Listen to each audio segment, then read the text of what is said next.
Hi, guys. Welcome to the Simple Doesn't Mean Easy podcast. We are here Mondays and Wednesdays working at simplifying things in our lives, one day at a time, one simple step at a time. I'm your host, Michelle Visser. And this episode is kind of a continuation from last week, but you can absolutely listen to them apart from each other as well. But trust me, after you listen to one, you definitely want to listen to the other. You're not going to be able to avoid it because they're so fascinating. Our guest, Sam Coffman, is the founder of Herbal Medics Academy.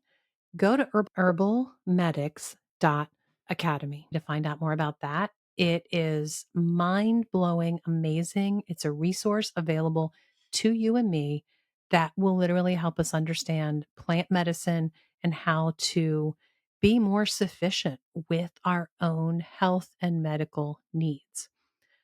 Today's episode, you're going to hear Sam explain how being an herbalist is more like cooking than it is running a pharmacy.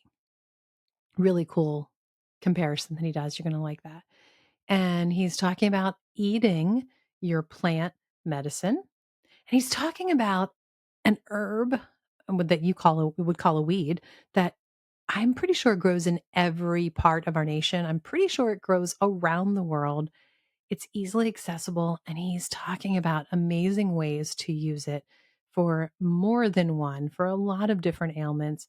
He's talking about red clover. You're going to like this. And we get down to the nitty gritty about some menopause symptoms. And when you have kids or grandkids who are under the weather and it seems like they're going down one after the other, and how you can use plants to seriously, truly help them feel better. And I'm not talking about obscure plants, I'm talking about things like echinacea, that really beautiful purple cone flower, and elderberries and elderflowers and cinnamon and yarrow. Really simple stuff that everyone has access to. And he doesn't just tell us, oh, these are good things to use. We break down exactly how to use them and then store what you make with them. Really good stuff, guys. And we're not getting into anything complicated today. This is all hands on stuff that you can walk away with this knowledge and you can start using it tomorrow. So stick with us to the end because you're really going to like all the details. We also get into valerian root, anise, ashwagandha, chicory, and we talk about Sam's views on those and how you can use them. And the last one, the chicory, that's really my favorite. I think that's what we cover at the end. So it's all good stuff. Also, if you want to know about a great source for finding a lot of botanicals, in fact, a lot of the ones we talk about in this episode, go to soulyrested.com/botanicals, botanicals, solely rested, SOULY rested.com/botanicals. And I share with you my all-time favorite source. If you don't have these herbs and botanicals in your backyard or close by where you can forage it, go to soulyrested.com/botanicals and let me help you with discount codes and links to some really great options. Now, if you were not listening in last episode, I want to introduce Sam to you again, just so you can get a little insight into the intense amazingness of this guy that is coming on in a second. Sam Coffman has worked extensively with herbs since 1987. And he also has worked as a very busy clinical herbalist for over 15 years. He is a U.S. Army veteran. He has served as a Special Forces medic, a Green Beret, and he is a registered herbalist with the American Herbalist Guild. He's a wilderness EMT and a wilderness first responder instructor. He's a licensed acupuncturist with a master's in acupuncture and oriental medicine. He also holds a BA in linguistics and a black belt in Brazilian Jiu-Jitsu. He is the AI director at Herbal Medics Academy, and he combines his deep experience in medicine and technology to create innovative AI driven educational tools. Like I said, you don't want to miss this. Go check out Herbal Academy. Herbal Medics Academy, because Sam has put together with other amazing folks an incredible resource. It's just so deep and so wide. He also is the best-selling author of The Herbal Medic and Survival Gardening. So, without any further ado, let's bring Sam back on. But first, guys, I need to tell you about maybe the best mail day ever. A large box truck arrived this morning, backed up my long drive, and delivered maybe my most exciting purchase to date. They delivered a blue Alpine freeze dryer. And I can't tell you how excited I am to start using this because a freeze dryer is going to retain the most medicinal and nutritional values of your food and your herbs over any other preservation method available. But it's a big purchase. So, how did I choose Blue Alpine? I'm going to tell you the 4 reasons I chose them. First of all, they are a US company, they're based out of Idaho. Second of all, their machines require less freeze drying time than any of their competitors. So they're going to save me time. And even more importantly, they're going to save me money. And they're a small family business. You guys know how important that is to me. This is a business where the family is directly invested and they want to see your success. And that leads to the fourth reason. Because of that, they have amazing customer service that will walk you through whatever you might have difficulty with. They will hold your hand and they will make sure you know what you're doing with this investment that you have made. So go to bluealpinefreezedryers.com and see what I'm talking about.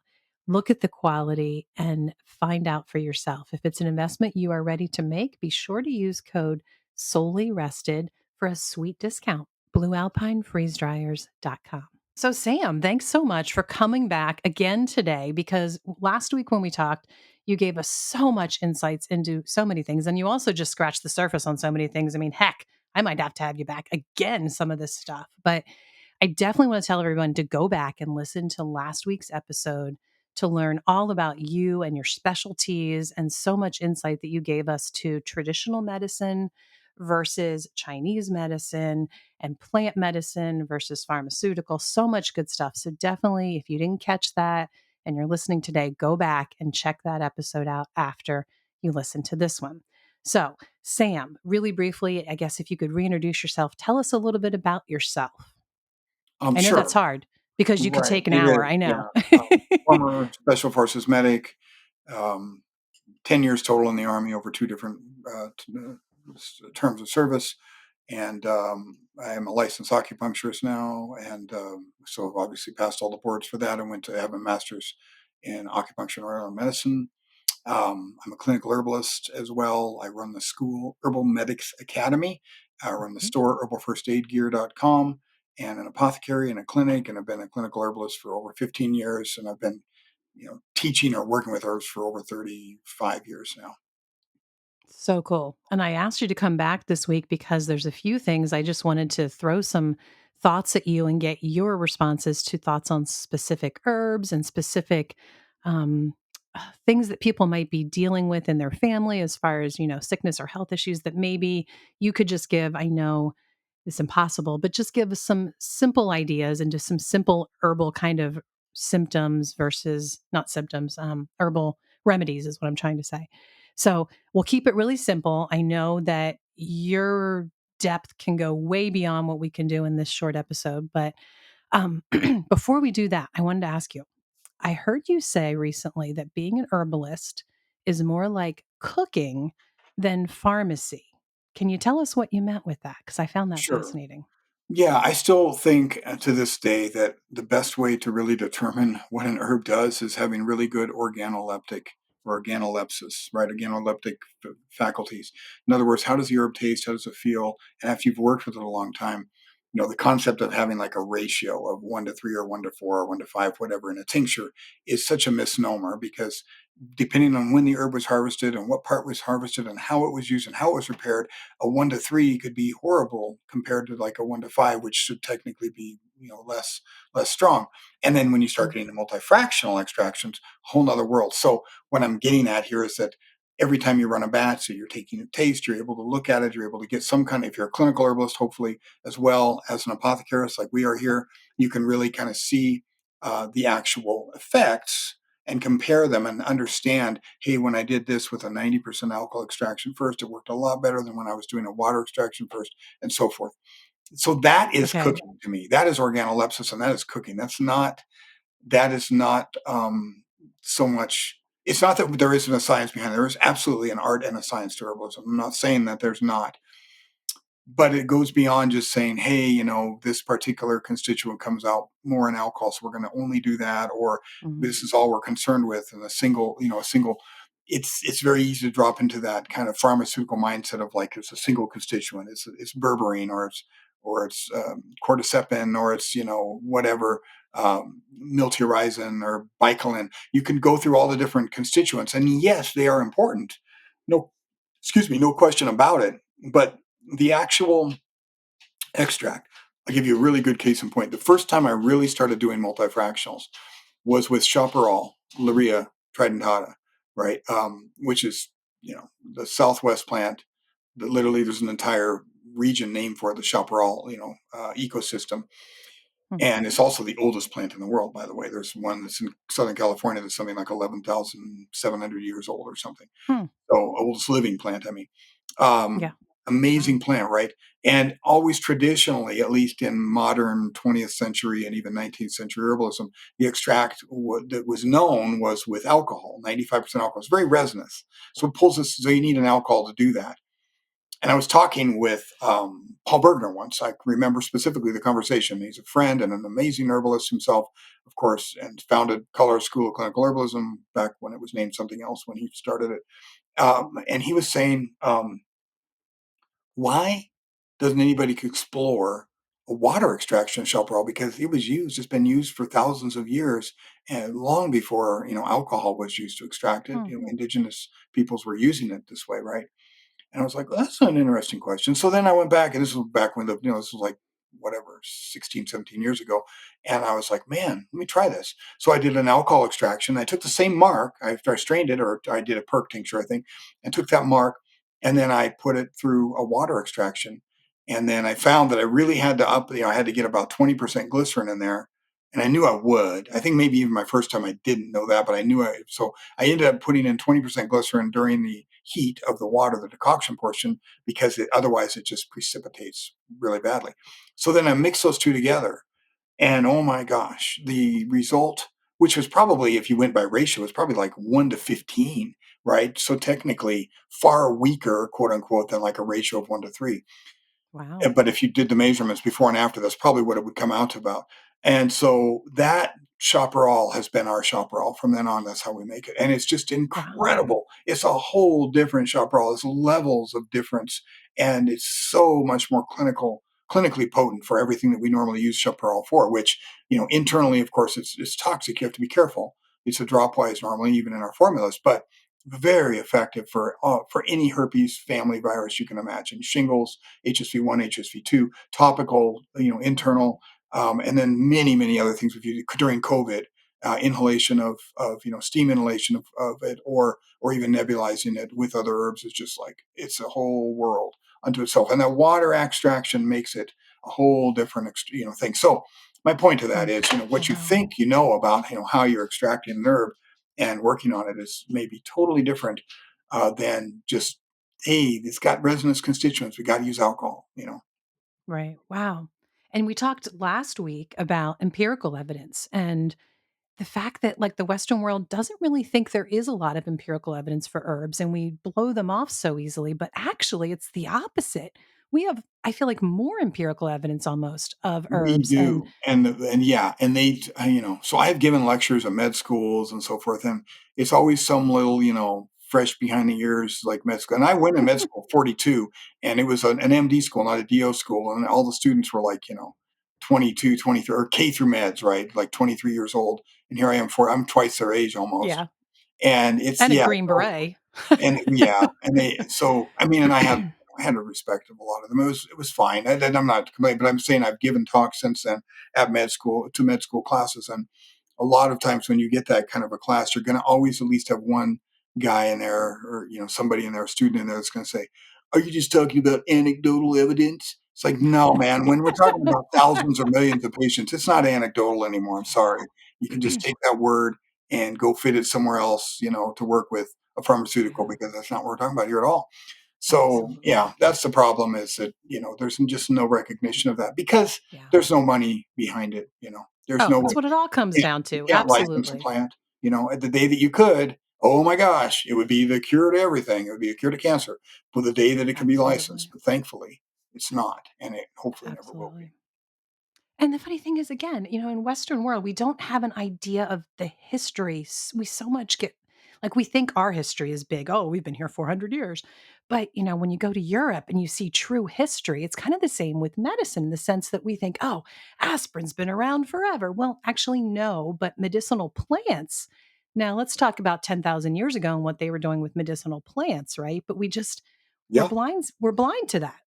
Yeah, Middle East, you have a history that goes back before then, even really, in terms of medicine.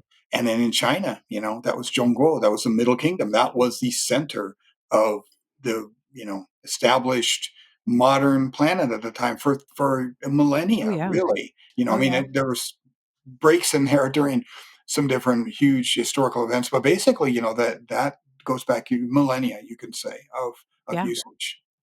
And, in China, a long time ago, they were drinking kombucha and fermented drink and using that medicinally.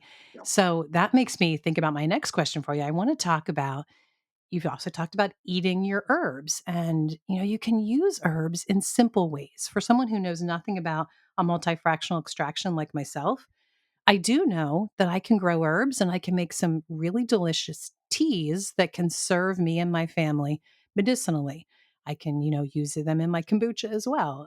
I can use them to season things. I can use them in my salads. So today, if we can kind of pull back from all your amazing knowledge with all the different ways to extract and use these herbs and think a little more simple.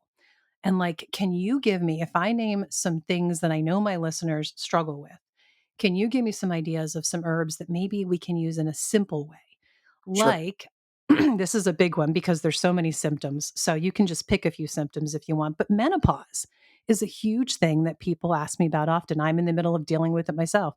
So, do you have some simple kind of herbal solutions you can give us for those of us who are in perimenopause or menopause? Yeah. So, I mean, specifically, need to think about what those symptoms are. And then there's a couple of different ways we can look at those. One would be a Western, we talked about in the last recording about, Yep. um, the Western approach. So, what are those? Is it night sweats, for instance, or hot flashes, night sweats? And there, from a Western perspective, there's a couple of herbs that work really well, and actually just two, and they're very common, Mm, depending on where you live in the country. One is red clover, yep. okay? And the other is, Grows beautifully in my fields. yeah, right. It's an Yeah. amazing ground cover. Obviously, it's a nitrogen fixer. It's a legume. And Yep. the other would be chase tree, which, depending on where you grow, is literally everywhere. Roadside chase tree Wait, berry. what is that? Chase tree, Chase? yeah, Chase? chase tree. Vitex is the genus, Okay.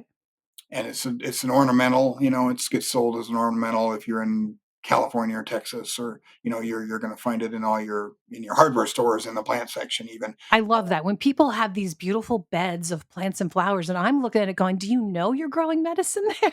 Right. Yeah.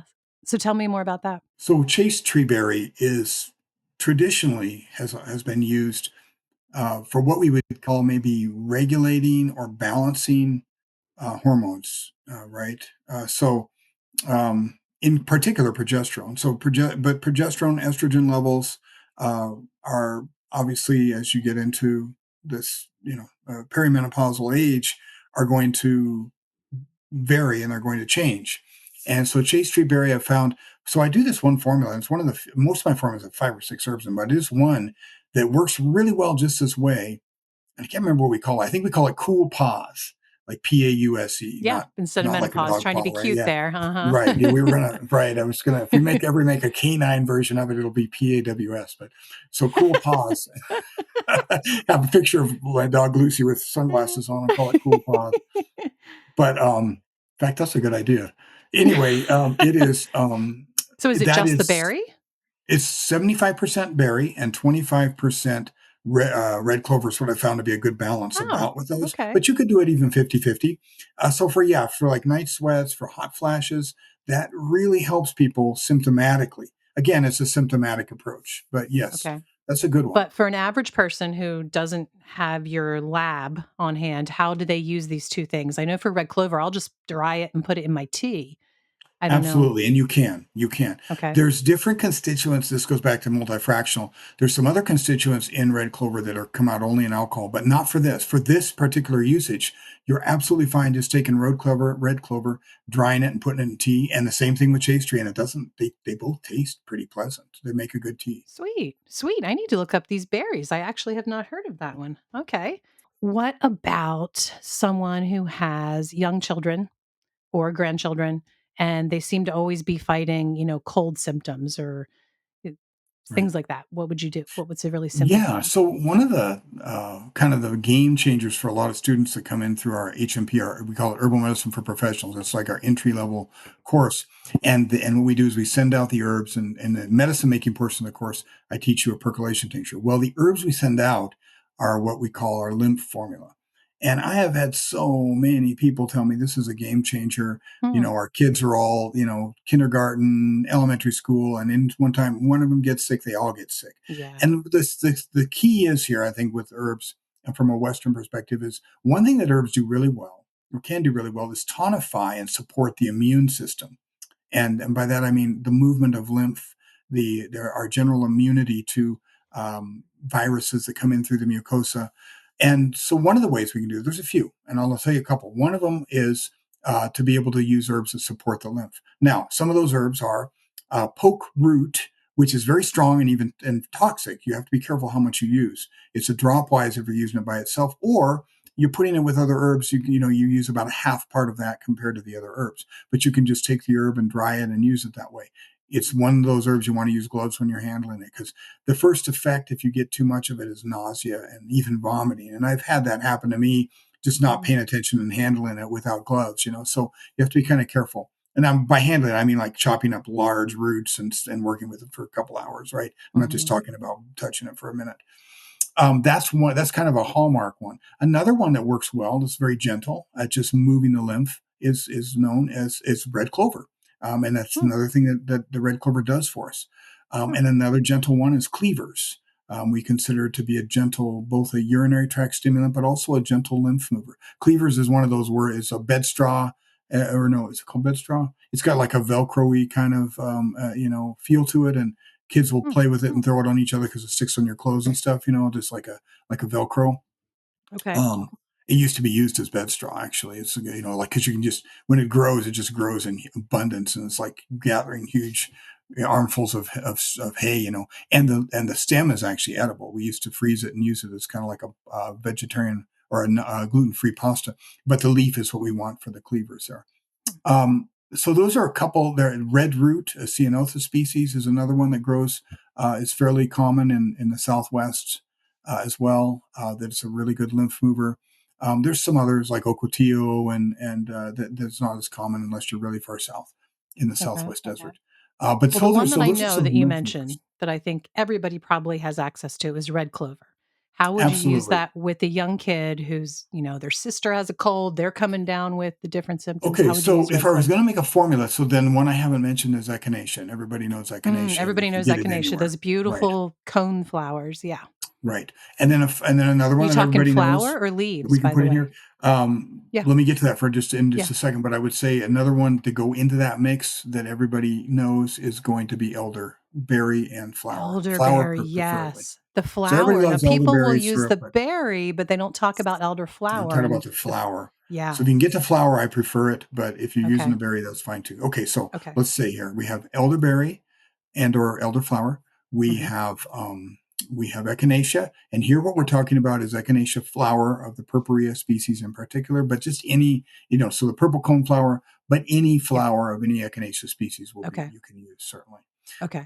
We Whole have flower, not just the petals, but the whole flower. Yes, in fact, we Okay. want the flower when it's young, when it's just starting to bloom is really good. Okay. It's the best Oh, I time. have one You more can question for you about the echinacea, actually. What about the sepals? I know with some things they tell you the sepals can be bitter. Do you need to take off those little green leaves underneath? You don't. Okay. No, they're okay. Yeah, I mean, it can be, but if we're making it for kids, we're probably gonna make a glyceride anyway, in which case it's gonna be very sweet. Right? Okay. Or we can make Okay. it as a honey even.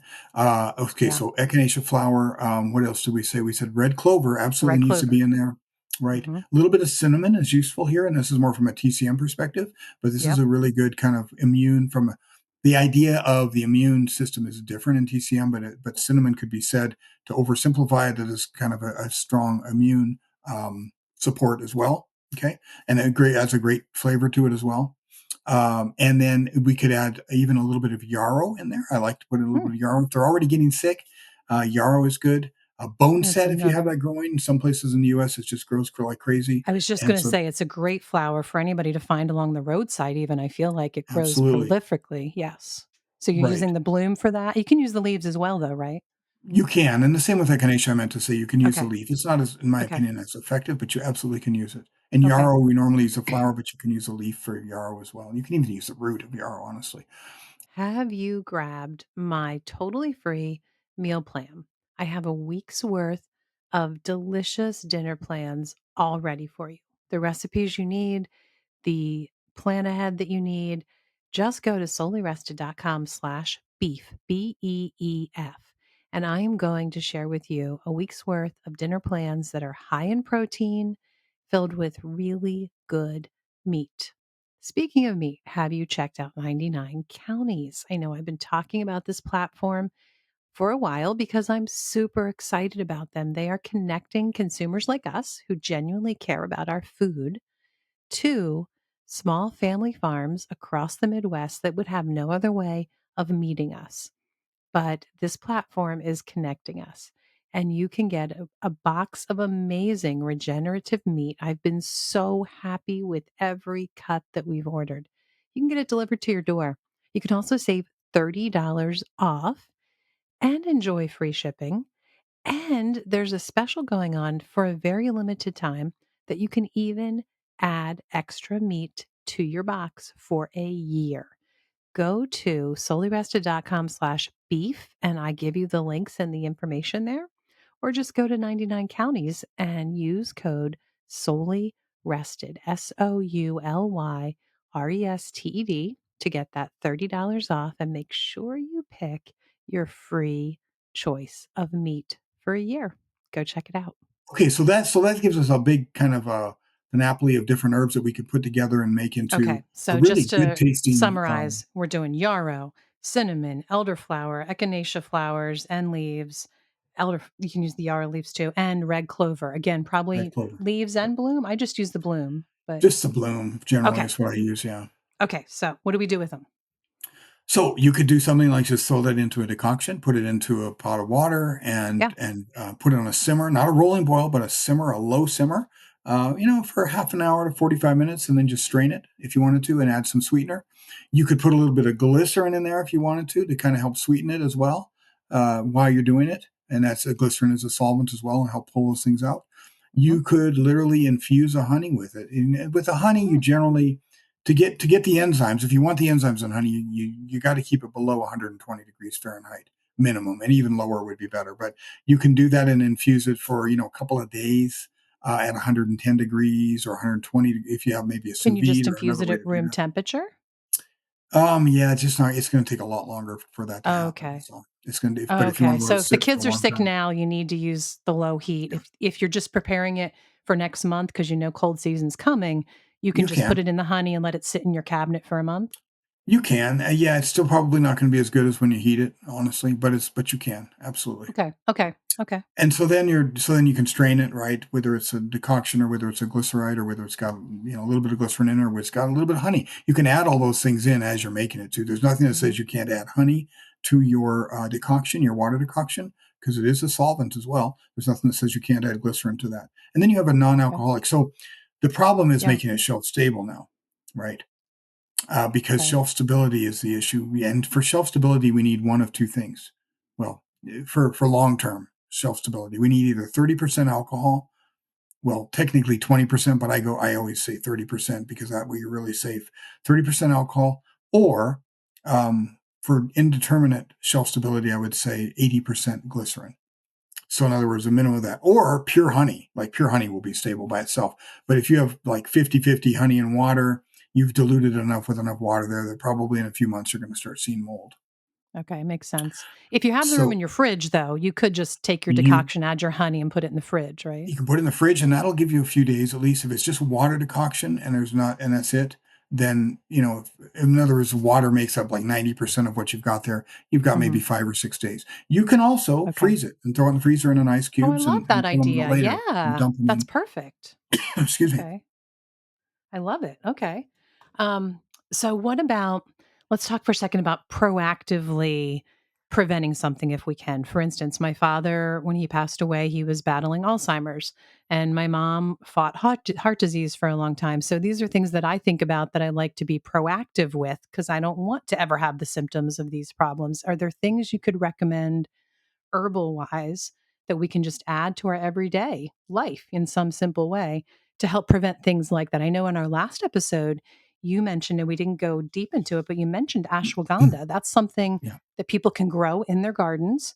You can use the leaves and the roots, right? And it can help with an Alzheimer's battle Correct. Yeah, normally proactively. we just use the root of that really to be the most effective.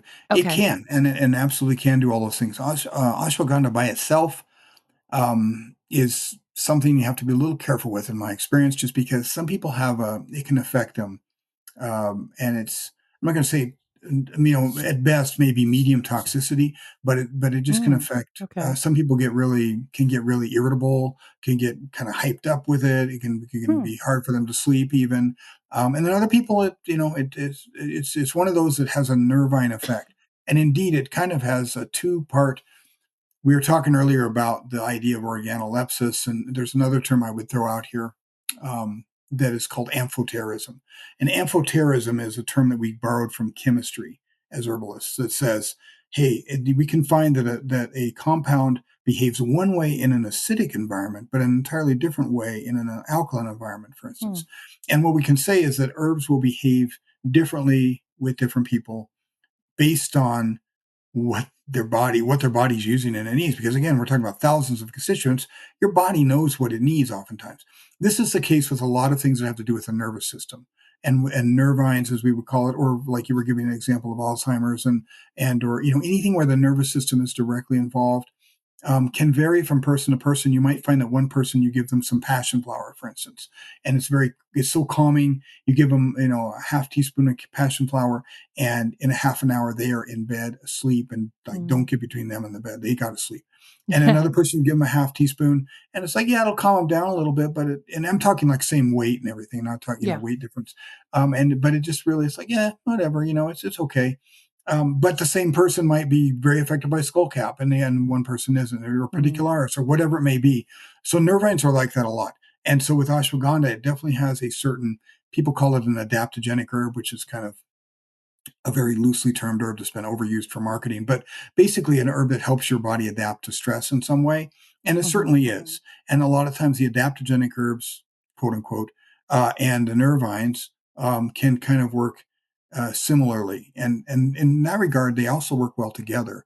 So, for instance, people with, and I know I'm getting off track a little bit from your original question, but we'll come back to it. That's But okay. people who I found who have like problem recovering from addictions, one of the formulas that I used, it's just two herb formula that worked really well, was Siberian ginseng, Eleutherococcus Mhm. genus, Siberian ginseng, which is, we don't use the root of that. It's a little different than the ginseng that you're used to when you're talking about Korean or Chinese or American ginseng. So we're talking about Siberian ginseng and skullcap, as in Scleria lateriflora, the aerial parts of skullcap, which is a nervine that you can grow in our gardens and so forth, is well known in U.S. as well. Mhm. Those two herbs together really tend to give like a relaxed focus to most people, and I think we get kind of like an adaptogenic, again, using an overused term, an adaptogenic effect from the Siberian ginseng, and we get this kind of nervine effect from the skullcap that work really well, in synchrony with each other. So with that said, back to nervine type herbs or herbs to help the nervous system. There are many, and ashwagandha would be one. St. John's wort is another. And what both these herbs probably have in common, maybe, this is, you might, it's arguable, but I believe probably what they have in common the most is that they both probably repair damage and support the myelin sheath Mm, around our nervous tissue. We talked about this in the last we recording as did. well. It's fascinating. Myelin sheath, yeah. There are many herbs that can do that, but those are two Western herbs that are well known: St. John's wort and uh, St. And John's wort and ashwagandha. ashwagandha. I mean, ashwagandha Okay. technically comes to us really from Ayurveda, and it's prepared differently in India as well. It's prepared. It's more fat soluble. A lot of the constituents, so it's Hmm. nice to prepare it a different way. But this goes back to where you're saying, well, how would you make this? Well, rather than making a decoction with it, you could make ghee, for instance, with it, or you could just Oh, add a little wow. bit of oil to it, or you can make sure you take it with some oil. But you can certainly add in a little bit of oil to your mixture, even as a decoction. A little bit of olive oil, or like I said, a ghee is great. And so those of you who clarify butter, all you do is basically take regular sticks of butter, put your herb in there with it, do all the things you would normally do is to wait for all the milk chunks and everything to settle and get that off of Mhm. there, and then you strain it out, and now you're left with this clarified butter that has ashwagandha in it as well. Wow. Wow, I love that. Can you do the same thing with St. John's wort? Make a decoction and Yeah, you actually could because yeah, you okay. totally could with hypericin, and you could totally get an effect out of that as well. Yes. Wow. And then I'm sorry, stupid question, but I can just use the butter on my biscuit or on bread or Yep. Yeah, it's can your make my food. grilled That's your cheese. I can make food is ashwagandha grilled medicine. cheese. You absolutely could. Wow. Now, whether the constituents are completely heat stable in that kind of heat is arguable or not, for sure. And it would take a little bit of research to make sure that you weren't damaging them by, putting it on a Okay. frying pan and heating it to that extent. Oh, true, true, true. Okay, that's a But good point. So but I would scraping it on toast after it's out of the toaster, yeah. absolutely. You're totally. Okay, so that answers my next question because I was gonna ask you, we're pig farmers and I process lard and I use lard. I only Yeah. use 2 oils. I will use lard and avocado oil. That's the only oils and butter in our house. So I was wondering, wow, could I infuse lard? But you've already answered that because the heat thing's gonna be questionable then. Okay. Yeah, and I'm not Um, saying it is. It's one of those that it would be good to do research on a little bit. okay. I actually might research that because I'm fascinated. I love it. Okay. Um, so I'm gonna name just a couple herbs. Go another topic, and then because I know we need to wrap up soon, but I'm gonna name a couple herbs, and maybe you could give me your thoughts on them. Tell me, would this be Sure. good to put in a tea? Helpful, whatever. Valerian root, I know a lot of people get confused and think it's related to Valium. It's not at all. In fact, the Latin word means to be well and strong. So valerian root is a good herb. I know that. How would you? Can I just put that in my tea? And what would it be Well, useful you for? could, but you might not like the taste. Yeah, Okay, see, valerian good to know. valerian, I've most people, including never myself, are tried it. not, and it's very stinky, and it's got a real strong Oh, so taste to it how as on well. earth do you use it then? You Well, you wouldn't could use use it it that way. I don't, okay. use valerian as a sleep aid really that much because it does have a paradoxical effect. We were talking about nervines, and this is Hmm. one of those great examples of a paradoxical effect. Part of it is dosage related, but you can find a small percentage of people, and I'm going to say maybe 10% of people, that are going to they're going to actually be totally ramped up from it. Oh, fascinating. How I use it actually, and I mean, there are many effects that valerian has. One of them is it's a strong antiparasitic, actually. Another Hmm. one is that it is a great wound healer. So those are a Oh, couple wow. other ways you could use it topically, to soak into a wound, for instance, in a wound healing formula, especially, if there's some infection, you've got some anti-infectives and you've got valerian there. And then the other way, again, would be internally as a antiparasitic with some other antiparasitic herbs. Okay. Very cool. But that said, if you really like it and you know it works for you for sleep, you could totally take it that way. You can encapsulate it. That's one of those you can just get straight to the gut Mm, and it's fine. But yeah, okay. making a tea out of it, I mean, there probably are Unless you put people a who, whole lot of maple syrup, maybe. yeah, I mean, from person to person, tastes change, and some people actually will find that like herbs that they really crave are herbs that they need, and they usually taste good to them True. too. Even Yeah, that's interesting thought. True. What about anise? I know it tastes like licorice. I'm trying Yeah. to grow some for the first time ever this year. I want to use it in teas. What do you think about it? Sure. Oh, it's great, and it's a great carminative, so it's a great herb to be able to help with our, our gut, after we eat, just kinda help digestion. It's very mild. It's really more of a food, a power food kind of herb, in my opinion, but Okay. yeah, it's a Okay. wonderful herb and a wonderful flavor. I used to grow it when I was a teenager. I had an herb garden, and that was one of the ones that I grew a lot. I too think it's a wonderful flavor. I'm the only one in my family who likes licorice though, so I'm growing it just for me. Yeah, But right. okay, the last one I have for you. I've been growing this for years. In fact, someone reached out to me from a national news network last summer because they wanted to do an article about growing your own coffee because you really can't in the US. But I grow chicory and I use Mhm. it to make a tea that tastes like coffee. So what are your thoughts on chicory? Yeah, so, I mean, those that are the hardcore coffee addicts are like, "That ain't coffee," and it ain't even close, right? True, But true. but you can get, like you can buy Dandy Blend, for instance, is one of those mini Yep. brands out there that's mixed both dandelion root and chicory root as sort of a coffee substitute, but not caffeine, a caffeine-free one, Yeah. right? But I To love make it even chicory, and better though, add some cinnamon bark. That's what I do. The dandelion root, the sure, chicory yeah. root, and the cinnamon bark. Some So cinnamon, yeah, that's a great idea. The chicory root itself, though, is, in my opinion, good for the digestion. It's high in inulin, which we've got a prebiotic going on there. It's mhm, good for the gut, but it is also a very gentle and wonderful tonic, liver tonifying type herb. So it's a supportive herb for the liver for basic gentle liver function, which for us mhm, means working with people with maybe congested liver type uh, issues.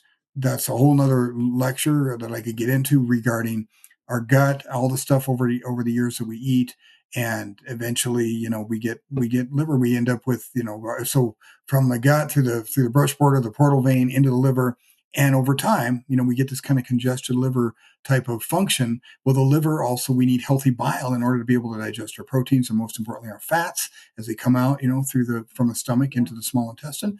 And so that bile quality is important as well. So, in my opinion, and I'm saying this again empirically because I found that working with herbs that helps tonify the liver and give us either as a cholagogue or a choleretic, give us more bile and better quality bile, tend to help be herbs that really help with all kinds of digestive issues. And this can be issues around like, even GERD, reflux. They can be issues around just kind of like mild IBS type stuff, things that people are not really diagnosable very well, but they know that they have problem eating certain things and it just gets worse with age and worse with age. mhm, So chicory is one of those herbs gently, and a dandelion root also, that yeah. helps tonify the liver that way. I love it. So simple yet so useful. So before we wrap up, tell everybody in case they missed last episode, tell everybody about your Herbal Medics Academy and how they can find out more about all the great things you're teaching there. Sure. So if you go to herbalmedics.academy, we are Herbal Medics Academy. That'll tell you herbalmedics.academy. It's also, we used to be known as the Human Path. That's still, a name that we use a lot. That was the original name of the school. Um, Long story short, it just got easier for people to understand we were an herb school when it was Herbal Medics Academy. That's the Herbal Medics Academy. My book is called Herbal Medic. We have an outreach organization called Herbal Medics, which is herbalmedics.org. We have our store is called herbalfirstaidgear.com. And then we have all the products I'm talking about and a lot more products you won't find anywhere else. A backpacker's apothecary for people in remote and want to get into even expeditionary herbalism, that type of thing. We just have, yeah, and first aid kits and herbal first aid kits. So herbalfirstaidgear.com is where you'll find that. And then Herbal Medic is my first book, and my second book out under Story Publishing is called Survival Gardening. Fantastic. You are a fascinating person to talk with. Thank you for your service to our country. Thank you for the service you're still giving people by teaching us all these great things about the literal medicine we can find in nature. Sam, I love what you're doing. Thank you so much for coming on today. You're welcome, and thank you for having me. Anytime. Thanks for listening, friends.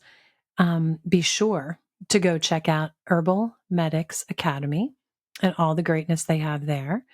And if you want to find Sam's Facebook group that he mentioned, the official title of that group is Herbal Medics with a colon, Field Medicine and Community Enrichment. Quite a mouthful. I can't imagine why Sam couldn't remember the title of that group. So again, the Facebook group is Herbal Medics, Field Medicine and Community Enrichment. And also, if you want to find some botanicals, you want to know where to source a great place to get them and a great discount code, go to soulyrested.com/botanicals. And was there something else? I think that's everything. My head is spinning from all the great information.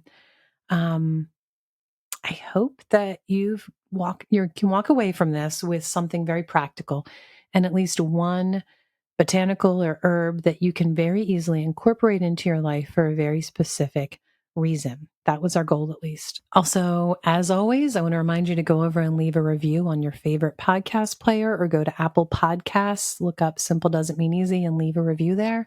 Whether it's about this particular episode or the podcast in general, I would love to hear from you, and it helps us as we try to reach a broader audience with what we're doing here. So I appreciate that. And remember, it's easy to forget how blessed we are to live this life. So enjoy the simple everyday efforts. While they're not always easy, it is a very good life.